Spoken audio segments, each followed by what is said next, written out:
தென்காசி மாவட்டம் சிவகிரி காவல் நிலைய முதல்நிலை காவலர் பிரபாகரன் தனது தலைமை காவலர் பணியை ராஜினாமா செய்வதாக டிஜிபிக்கு எழுதிய கடிதம் இணையத்தில் பரவி வருகிறது.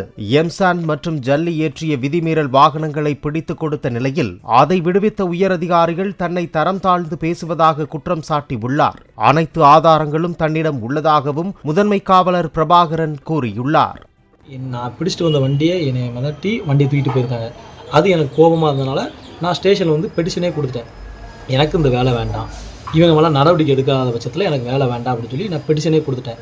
இதுக்கு உடந்தையாக வந்து டிஎஸ்பி எல்லாருமே உடந்து தான், நான் இல்லைன்னா சொல்லி எல்லாருமே உடந்து தான்.